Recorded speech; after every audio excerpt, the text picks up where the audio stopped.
नमस्ते, मैं अविचल दुबे। हम लगातार देश में वैक्सीन की भारी किल्लत पर चर्चा कर रहे हैं और हम देख भी रहे हैं कि कैसे लंबी कतारों में लगकर लोग वैक्सीन का इंतज़ार कर रहे हैं।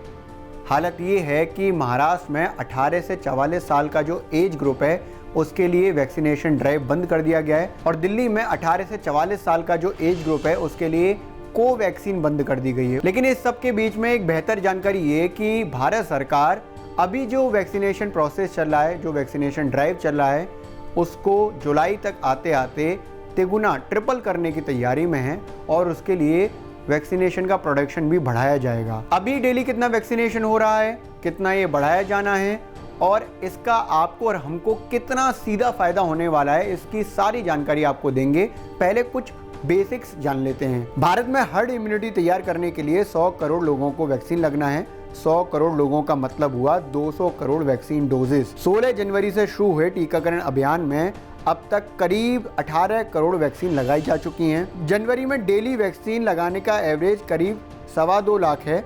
वहीं फरवरी में अगर इसकी बात करें तो वैक्सीनेशन का औसत करीब 4 लाख पर था। मार्च में जब 45 प्लस ऐसे लोग जिनको गंभीर समस्या और 60 साल से ऊपर के सभी लोगों को वैक्सीनेशन में शामिल कर लिया गया, तब पूरे मार्च का जो वैक्सीन लगाने का डेली औसत आया है वो 16 लाख है करीब। अप्रैल में ये बढ़कर 28 लाख से भी ज़्यादा हो गया, लेकिन मई में ये गिरकर 18 लाख पर आ गया। यानी कि अगर एक तरह से देखें तो मई में फिर से मार्च वाला एवरेज वापस आ गया। मई में औसत गिरने का कारण साफ है कि देश में वैक्सीन की भारी कमी है और भारत का जो अभी ऑर्डर है जुलाई तक का वो सिर्फ 45 करोड़ का है। अगर 16 जनवरी से अब तक की बात करें तो करीब 115 दिन के वैक्सीनेशन ड्राइव में जो डेली एवरेज निकल के आया है वैक्सीन लगाने का वो करीब 15 लाख आया है और भारत सरकार इसी को ट्रिपल करना चाहती है, इसको तिगुना करना चाहती है और जुलाई तक इसको ले जाकर 46 लाख पर ले जाना चाहती है। यानी कि 46 लाख लोगों को डेली वैक्सीन लगाई जाए,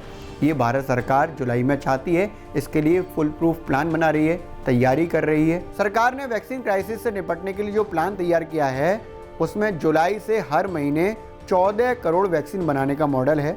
ये 14 करोड़ टीके कोविशील्ड, कोवैक्सीन और स्पुतनिक वी को मिलाकर होंगे, जिसमें कोविशील्ड की सबसे ज़्यादा साझेदारी होगी। कोविशील्ड जो अभी करीब 5 करोड़ टीके बना रहा है वो जुलाई तक प्रोडक्शन बढ़ाकर महीने के 6.5 करोड़ टीके बनाएगा। तो कोवैक्सीन अभी 90 लाख पर है, धीरे धीरे पहले 2 करोड़ पे जाएगा और जुलाई तक इसे 5.5 करोड़ पर ले आएगा।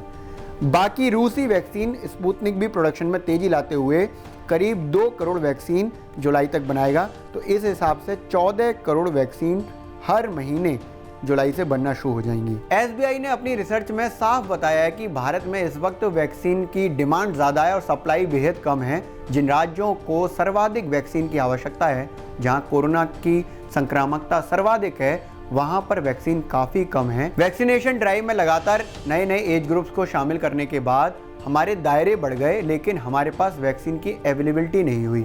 इसीलिए भारत सरकार अब ये चाहती है कि जो वैक्सीनेशन प्रोसेस धीमा पड़ गया है उसे गति दी जाए और जुलाई तक आते आते चीज़ें सामान्य की जाएं, जिससे सभी लोगों को वैक्सीन एक्सेस हो पाए और जल्द से जल्द कोरोना पर काबू पाया जा सके।